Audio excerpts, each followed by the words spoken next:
할렐루야. 우리 다 함께 일어나셔서 하나님께서 우리에게 주시는 말씀 함께 받겠습니다. 자리에서 일어나셔서 누가복음 16장 8절부터 13절까지 말씀 다 같이 교독하겠습니다. 주인이 이 옳지 않은 청지기가 이를 지혜 있게 하였으므로 칭찬하였으니 이 세대의 아들들이 자기 시대에 있어서는 빛의 아들들보다 더 지혜로움이니라.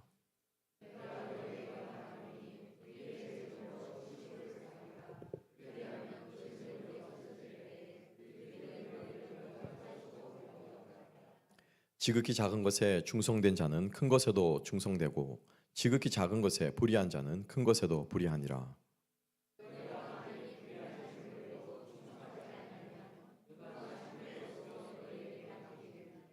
너희가 만일 남의 것에 충성하지 아니하면 누가 너희의 것을 너희에게 주겠느냐.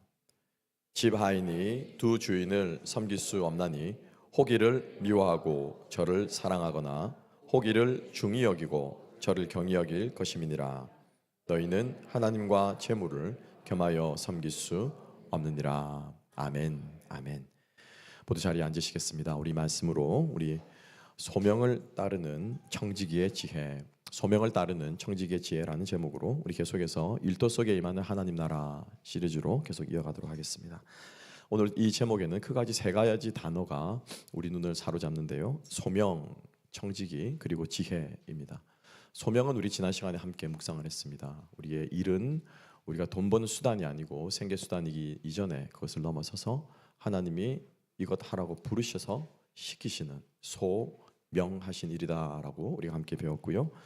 그 일을 감당하기 위해서 우리에게 필요한 자세는 바로 청지기의 자세다라고 우리 함께 지난 시간에 묵상했죠. 그래서 오늘 이 앞에 두 가지 제목은 지난 시간에 우리 복습한 그런 의미고요. 그리고 이제 마지막에 나오는 지혜. 이 지혜가 오늘 우리가 함께 좀 집중해서 좀 우리가 함께 묵상하고 좀 깨달을 수 있는 그런 시간 되기를 원합니다. 여러분 정말 지혜가 필요합니다. 그죠? 예. 정말 복잡다단한 세상이기 때문에 정말 순간순간 우리에게 지혜가 필요하고요, 지식도 필요하고요. 뭘 그렇게 배울 게 많은지, 뭐 가정 예배 드리면 되지 뭐 QR 코드를 넣어가지고 QR 코드는 또 뭐고, 그죠? 예. 그런 것들로 여러분들 아마 배울 것들이 참 많은 지식이 필요한 시대를 살아가고 있는데 참 우리에게 지혜가 필요한 것 같습니다. 이 지혜라는 것이 삶을 살아가는 요령이기 이전에 우리가 말하는 그리스도인들이 말하는 지혜는요, 우리가 세상을 바라보는 관점이에요, 관점. 그래서 저는 개인적으로 여러분들이 잠언 말씀을 꼭 하루 시작하시기 전에 한 장씩 읽으셨으면 좋겠다 생각이 들어요. 잠언은 아주 쉬워요. 그죠? 순서대로 읽을 필요 없습니다. 오늘이 며칠이죠? 29일이면 29장 펼치시면 돼요. 앞에서부터 안 읽으셔도 됩니다. 이어지지 않기 때문에. 그리고 잠언은 31장까지 되어 있어요. 그래서 한 달이면 어느 때건 여러분들이 펼쳐 읽을 수가 있습니다. 그 잠언에서 우리들에게 주는 지혜가 너무너무 놀랍고 그리고 세상을 똑바로 볼 수 있도록 해준다는 거예요. 예를 들면 이런 말씀이 잠언에 있죠. 어떤 말씀이 있냐면은 27장 14절 말씀을 보면 큰 소리로 자기 이웃을 축복하면 도리어 저주처럼 여기느니라. 큰 소리로 이웃을 축복하는데 저주가 된대요. 그렇습니까, 여러분? 축복은 좋은 거잖아요. 그죠? 복 받으라 라고 해주는데 지금 싫어하는 사람 어디 있겠습니까? 그런데 그 앞에 뭐가 붙어 있습니까? 이른 아침 대바람부터. 예. 아침 대바람부터 고래고래 동네방네 소리 지르고 다니면 그건 축복이 아니라 저주라는 거죠. 또 이런 말씀도 있습니다. 마음이 상한 자에게 노래하는 것은 좋은 겁니까? 안 좋은 겁니까? 좀 필요하죠, 그죠? 예, 마음이 상해했을 때 위로하는 사람이 얼마나 필요합니까? 그죠? 좋은 말로 위로하고 좋은 노래로 위로하면 얼마나 좋겠습니까? 그런데 마음이 상한 자에게 노래하는 것은 추운 날에 옷을 벗음 같고 소다 위에 식초를 부은 것 같다. 이게 무슨 말이에요, 여러분? 소다 위에 식초를 부으면 어떻게 됩니까? 예, 그죠? 부글부글 끓어오르죠. 아니 안 그래도 지금 열받아가지고 이러고 있는데 우리 흔히 이런 걸로 가르쳐서 전문 용어로 뭐라고 말합니까? 염장질한다 그러고 있죠, 그죠? 예.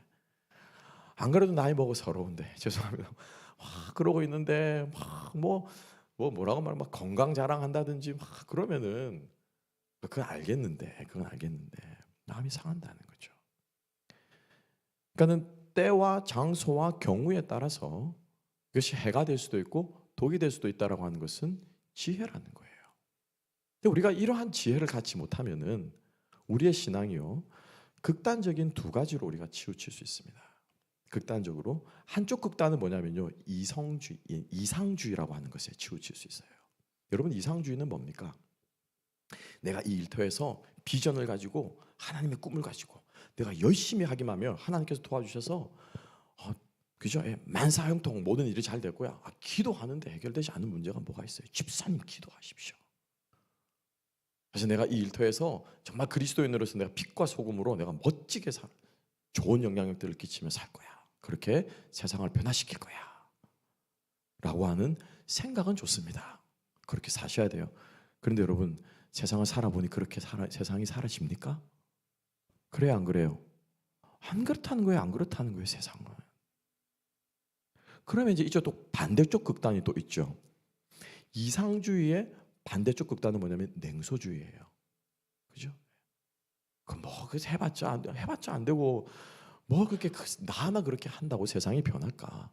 내가 뭐 조금 그렇게 정직하게 한다고 뭐 사장님이 알아주는 것도 아니고 내 월급이 더 올라가는 것도 아니고 내가 그렇다고 우리 가게가 잘 되는 것도 아니고, 그럼 대충 하는 대로 하면 되고 뭐 월급 주면 월급 받고 그냥 그렇게 적당히 하고 살아가고 때 되면 빨리 은퇴해서 파이어족하고 경제적 걱정 없이 살면 되지 뭘 그렇게 열심히 살려고 합니까? 이게 뭐냐면은 반대쪽 극단이라는 거예요. 그런데 성경에서 우리가 가르치는 지혜를 가지게 되면 이상주의도 아니고요, 냉소주의도 아니고요, 똑바로 우리가 하나님께서 주시는 세상이 어떤 세상인가를 볼 수 있는 눈이 생긴다는 거죠. 자, 오늘 8절 말씀으로 함께 한번 가보겠습니다. 예수님께서 오늘 이 옳지 않은 청지기 비유를 통해서 우리들에게 네 가지를 말씀하시는데, 첫 번째 8절 함께 한번 읽어보시죠. 다 같이 읽습니다. 시작. 주인이 이 옳지 않은 청지기가 이를 지혜 있게 하였으므로 칭찬하였으니 이 세대의 아들들이 자기 시대에 있어서는 빛의 아들들보다 더 지혜로움이니라. 여기서 우리가 픽업해야 되는, 붙잡아야 되는 말씀은 뭐냐면 지혜예요. 지혜.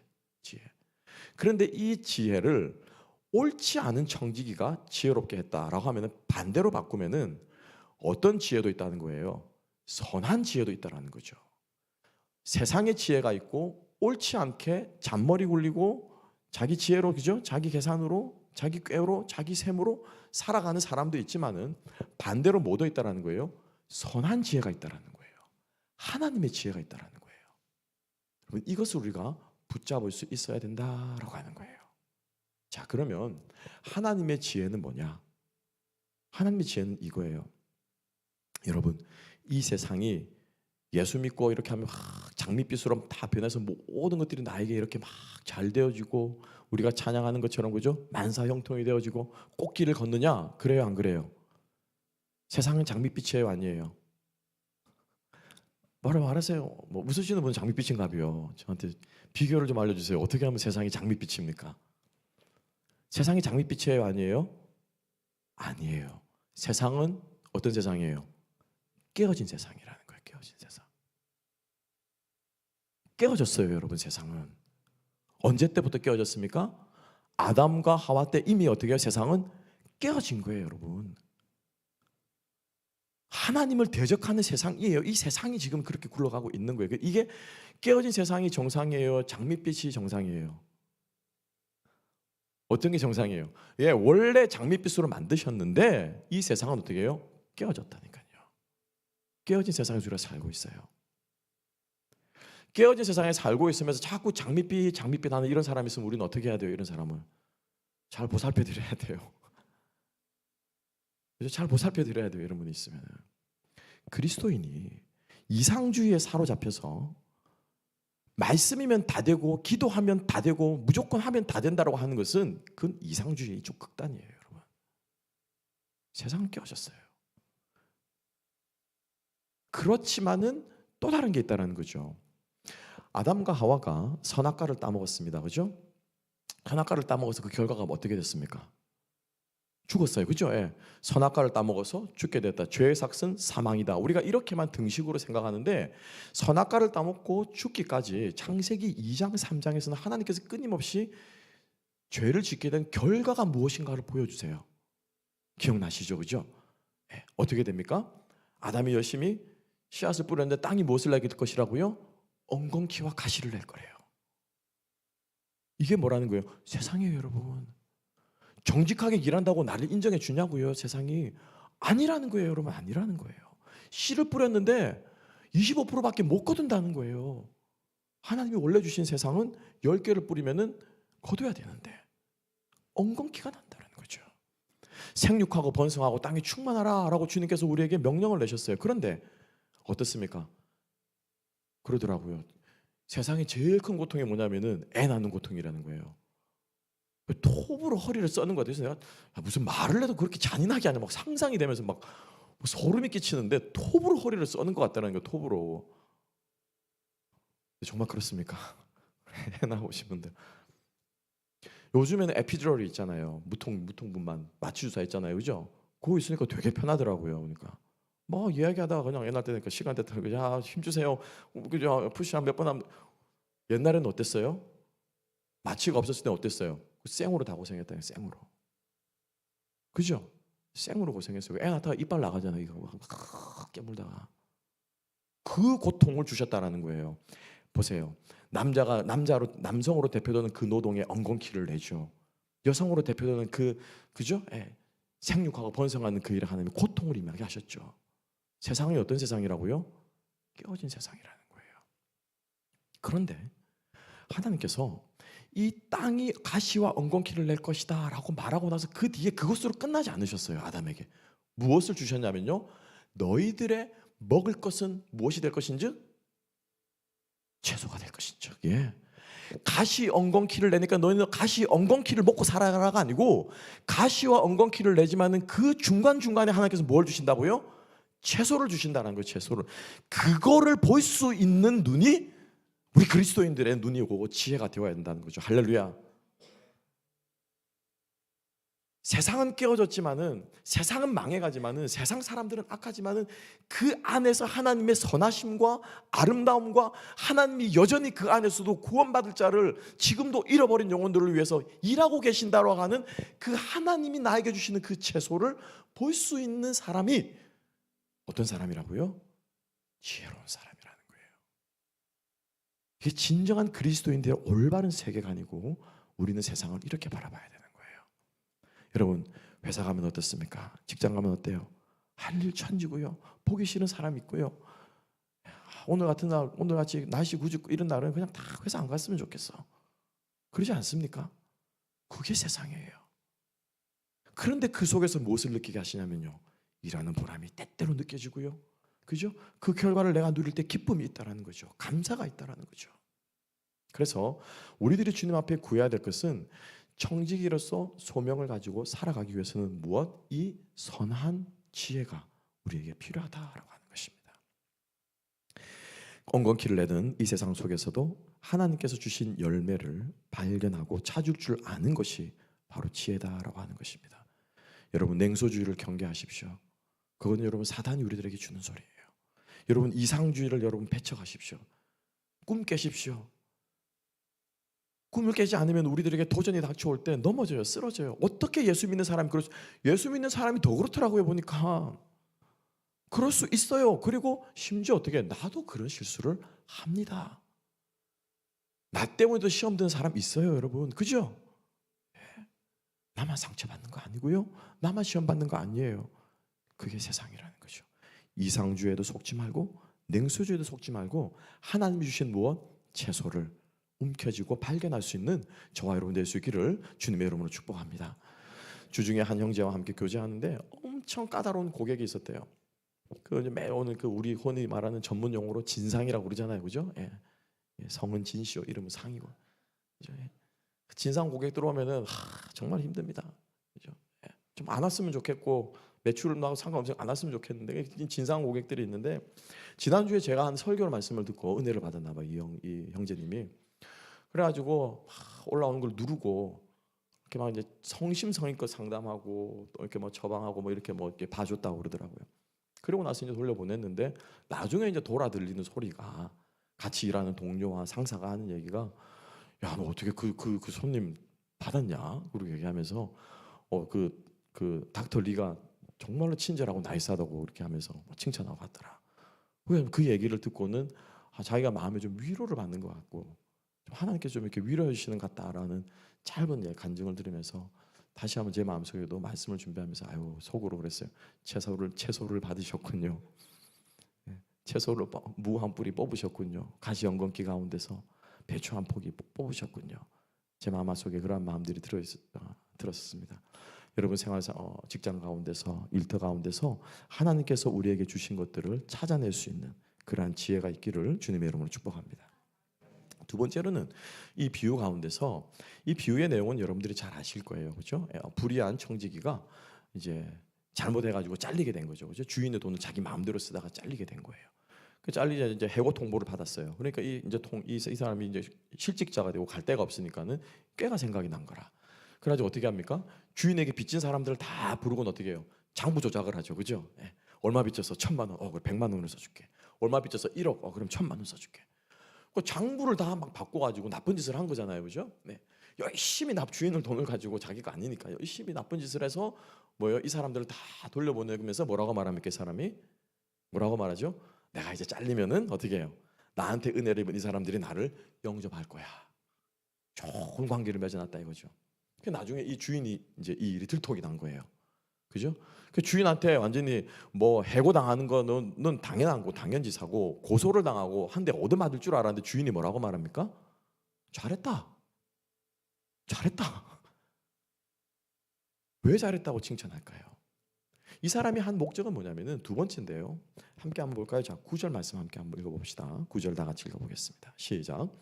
내가 너희에게 말하노니 불의의 재물로 친구를 사귀라. 그리하면 그 재물이 없어질 때 그들이 너희를 영주할 처소로 영접하리라. 무엇으로요? 재물로 무엇을 사랍니까? 친구를 사귀래요. 친구를 사귀래요. 재물을 쌓아두지 말고 재물로 너희들이 축제하지 말고 재물로 다른 것 하지 말고 뭐 하라는 거예요? 친구를 사귀래요. 주인이 칭찬한 이유도 뭐냐면요. 주인이 칭찬한 이유도 자기 돈으로 어쨌건 간에 이 청지기는 주인의 이름으로 빚을 탕감해 준 거예요. 그죠? 그럼 이 빚 탕감받은 사람은 이 청지기에게도 물론 고맙지만은 동시에 누구에게도 고맙습니까? 그렇죠. 주인에게도 고맙죠. 주인이 그걸 안 거예요. 그래서 이 청지기 덕분에 누가 나의 레퓨테이션이 올라간 거예요. 레퓨테이션이. 뭡니까? 관계라는 거예요. 관계. 우리 그리스도인들은 일을 할 때 무엇을 추구하는 일이 되어야 되느냐? 관계를 추구하는 일이 되어야 된다는 거예요. 우리의 일터 가운데서 관계를 추구하는 저와 여러분 될 수 있기를 소망합니다. 그때 우리의 일터에 하나님의 나라가 임하고 하나님의 나라가 확장되어 갈 줄로 믿습니다. 설교를 준비하면서 많은 영상들이나 자료들을 봤습니다. 어마어마하게 많더라고. 직장생활 성공하는 비결, 직장에서 스트레스 받는 비결 1순위가 뭡니까? 관계예요. 관계. 동료와의 관계, 상사와의 관계. 돈 적게 준다고 불평하고 어떻게 하면 월급을 많이 받는가 이런 방법들은 없더라고요. 유튜브에 어마어마한 영상들 중에 다 뭐냐면은 관계를 어떻게 할 것인가 하더라고요. 제가 속으로 생각했습니다. 그래, 그게 성경의 지혜야. 그죠? 그게 하나님의 지혜야. 여러분 우리들에게 관계를 위해서 일하는 저와 여러분 될 수 있기를 주님의 이름으로 축복합니다. 왠 줄 아십니까, 여러분? 하나님의 구원은 우리가 흔히 구원 받는다라고 우리 많은 표현들을 합니다. 그죠? 구원은 하나님의 선물이다라는 표현들을 합니다. 그리고 하늘나라에 가서 우리가 아까도 우리 찬양 가운데 있지만 천국 가서 우리의 상급을 받는다라는 표현을 해요. 그래서 마치 구원을 어떠한 물건, thing, 대상, object 이렇게 생각을 하는 거예요. 여러분 그런데 성경은 계속해서 우리들에게 가르쳐 줍니다. 구원은요 물건입니까 아닙니까? 구원은 물건이에요 아니에요? 물건이 아니에요. 구원은 물건이 아니에요. 물질이 아니라니까요. 구원은 건강, 돈, 명성 이런 눈에 보이는 그 띵이 아니고 구원은 뭐예요? 관계예요. 관계. 성경은 끊임없이 우리들에게 가르칩니다. 구원은 뭐라고요? 하나님과 나와의 깨어진 관계가 회복되는 거예요. 그래서 하나님이 나에게 어떤 의미가 있고 나에게 어떤 존재인가를 깨닫고 나서 보니까 나와 나도 어떻게 스스로 관계가 회복이 되는 거예요. 여러분 그렇지 않아요? 내 속에 실은 내가 얼마나 많습니까? 그죠? 나도 이제 옛날에는 몰랐는데 나도 이제 나의 이런 성격 싫어. 맨날 이것 때문에 사람들하고 부딪히고 이것 때문에 사람들하고 싸우고 나도 좀 제너러스하고 좀 자비롭고 싶은데 난 눈꽃 사나운 거 보면 나는 왜 그렇게 나는 그걸 못 넘길까?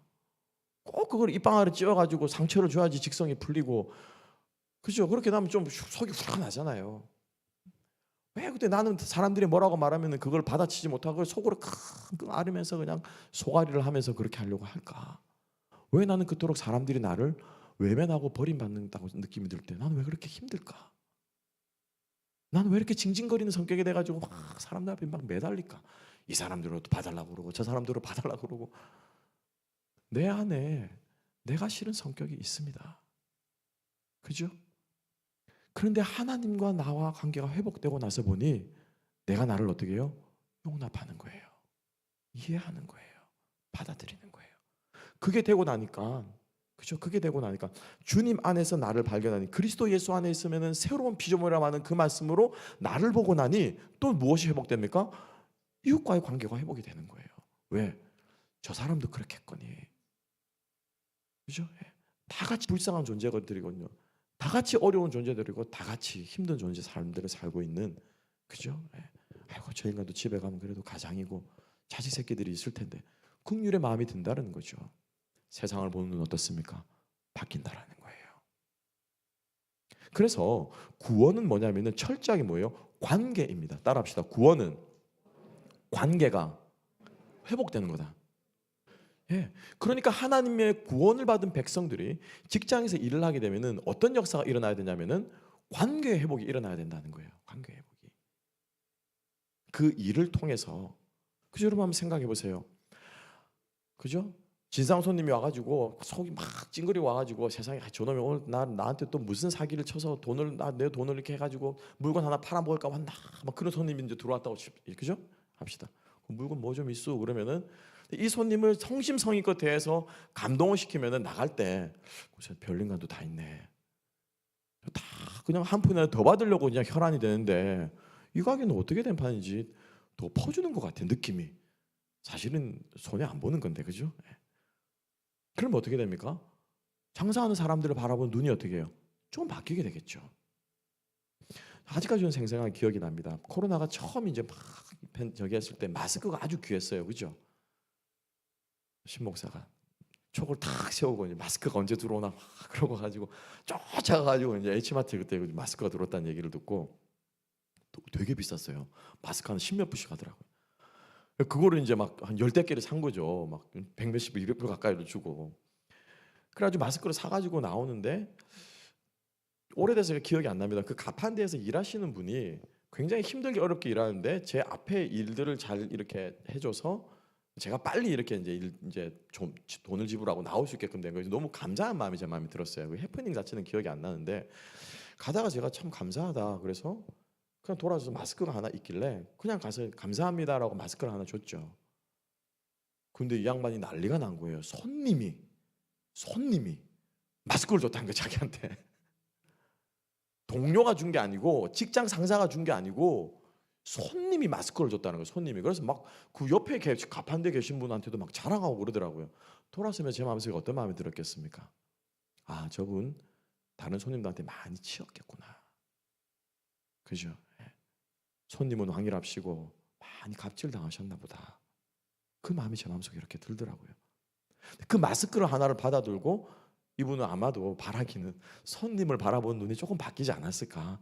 손님 중에서는 신목사처럼 좀 착한 손님도 있다. 우리의 섬김으로 인해서 일로 인해서 어떻게 해요? 관계가 회복되어진다는 거예요. 세상은 그래도 아름다운 게 있구나. 세상은 그래도 살만하구나.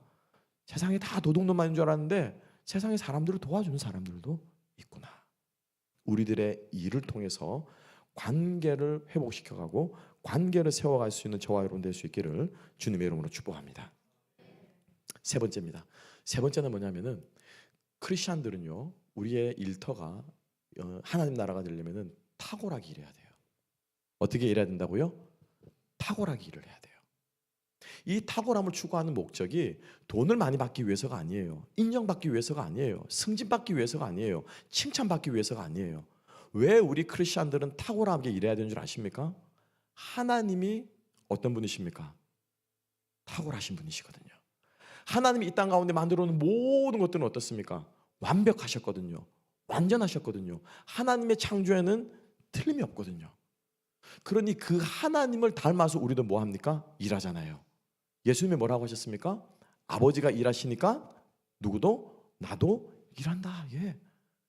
일하시는 하나님이시거든요. 지금도 일하고 계십니다. 그래서 우리가 그 하나님, 완전하게 일하시는 온전하신 하나님을 닮아가기 때문에 우리 역시도 무엇을 추구해야 된다고요? 탁월함을 추구해야 한다라고 하는 것입니다. 본문 말씀을 볼까요? 근데 이 탁월함은 어떻게 해서 우리들에게 가져질 수 있는가? 본문 우리들에게 말하고 있습니다. 10절 말씀 함께 한번 읽어볼게요. 10절 다 같이 읽습니다. 시작. 지극히 작은 것에 충성된 자는 큰 것에도 충성되고 지극히 작은 것에 불의한 자는 큰 것에도 불의하니라. 아멘. 지극히 작은 것에 충성하게 되면 어떻게 된다고요? 탁월하게 된대요, 여러분. 지극히 작은 것에 충성하는 자가 하나님이 일하듯이 일하는 사람이래요. 왜 그렇습니까? 작은 일에 충성하게 되면은 우리가 잘 아는 그 영린이라고 하는 영화 때문에 아주 유명해진 그죠? 중룡의 한 구절이 있죠. 중룡 몇 장이죠 그게? 23장 그죠? 중룡 23장에서 이렇게 말하고 있잖아요. 작은 것에 충성하게 되면은 어떻게 됩니까?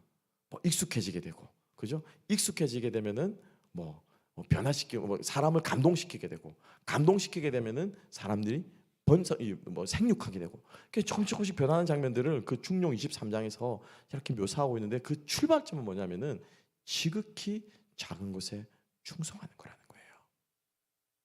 그러면 결국에는 그 정성을 다하는 마음이 세상과 사람을 변화시킨다라고 하는 것이죠.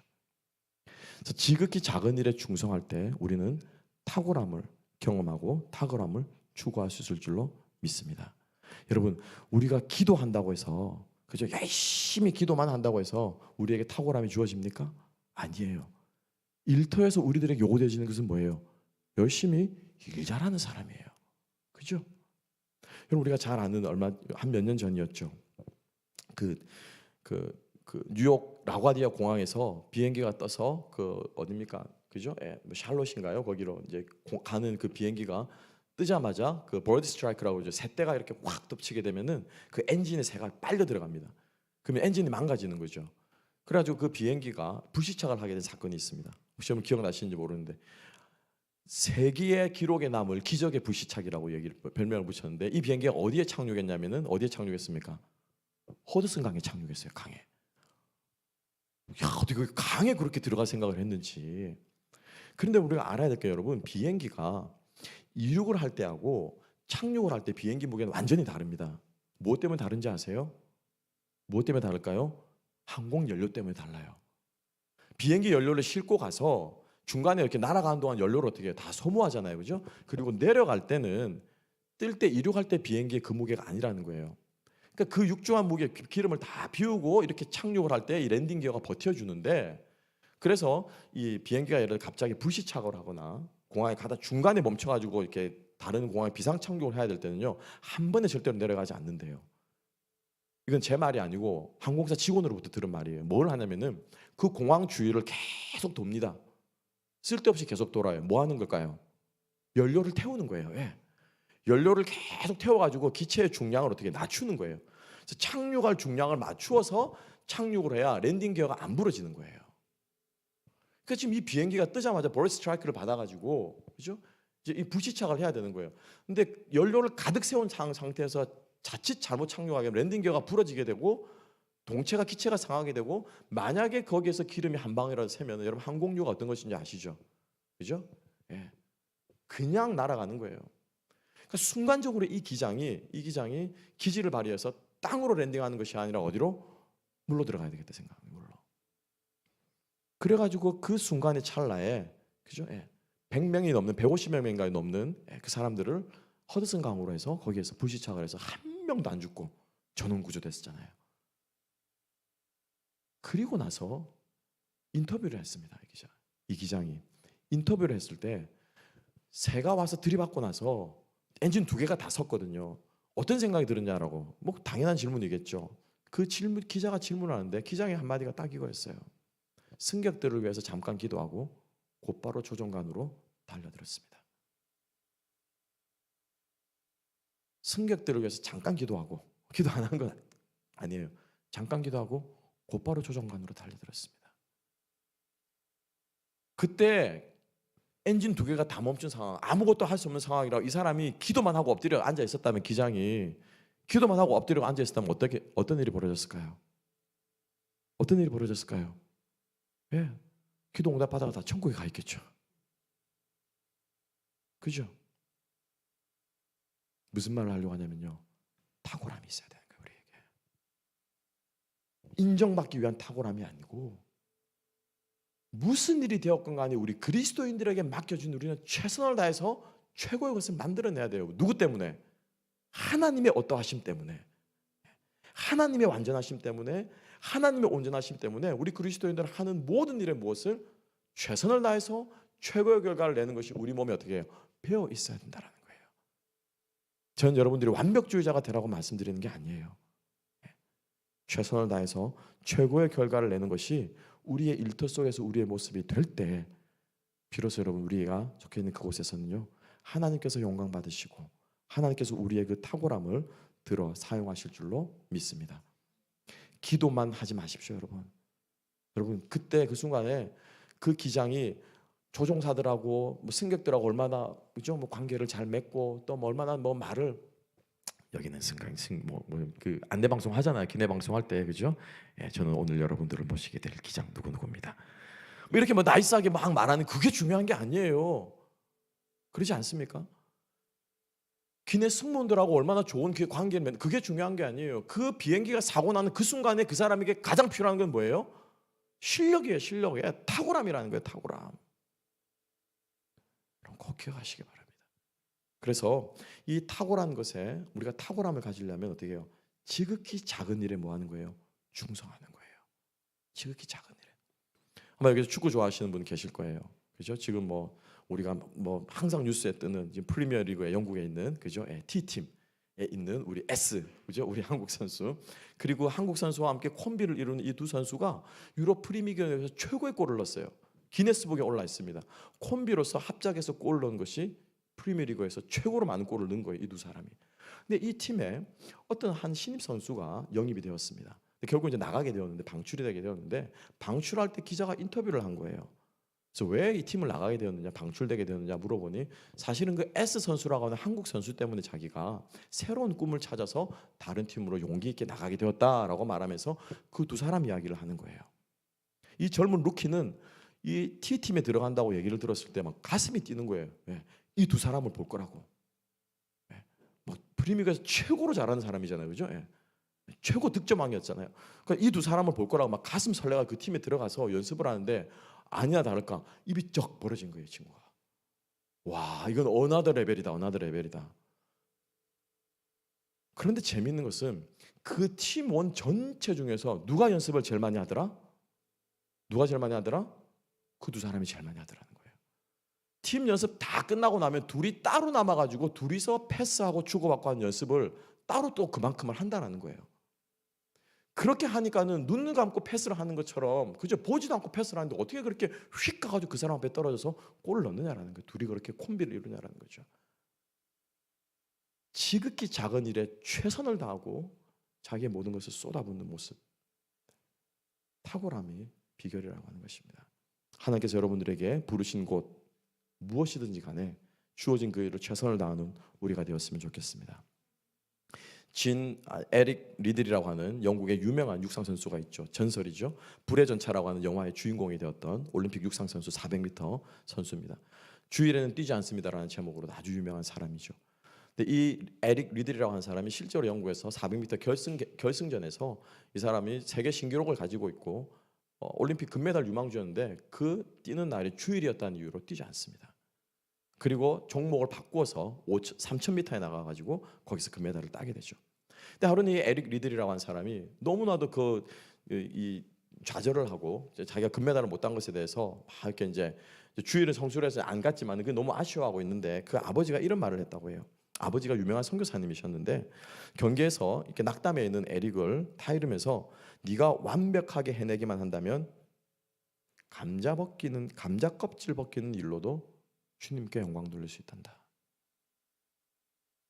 그죠?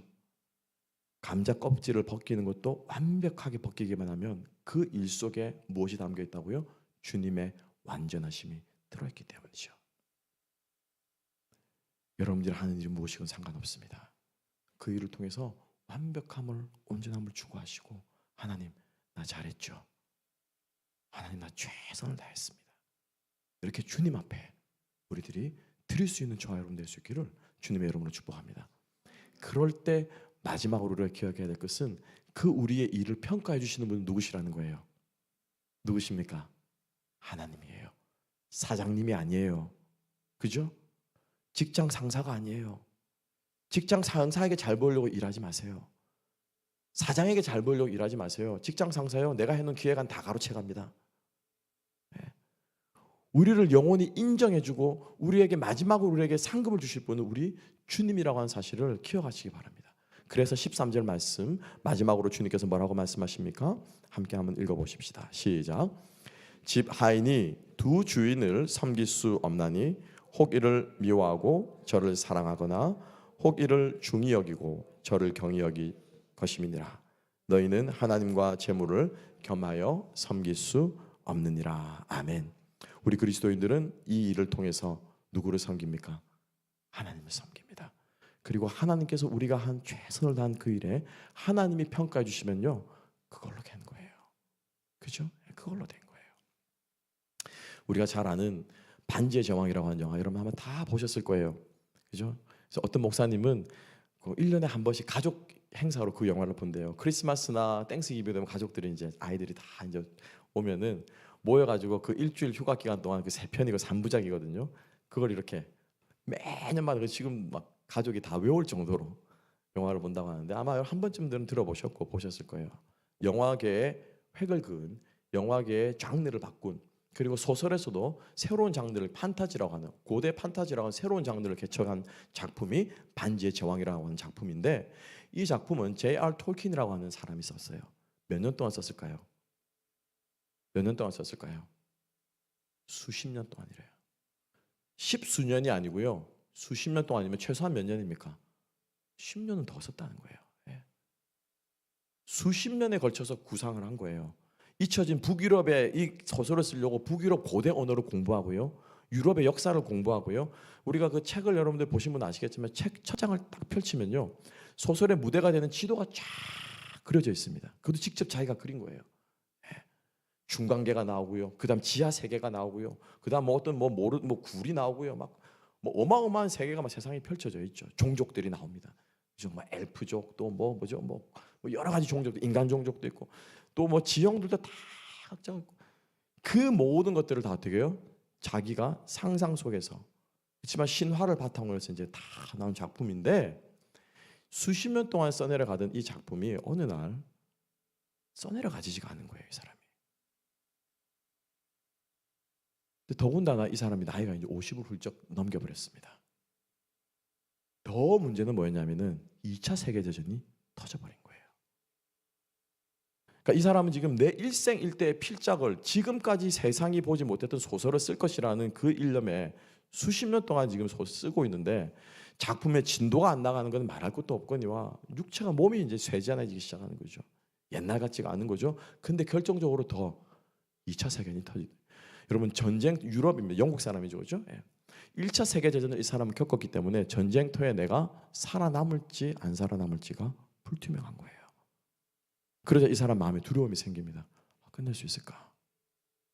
이 작품을 내가 맞춰서 세상에 내놓을 수 있을까? 두려움이 생기는 거예요.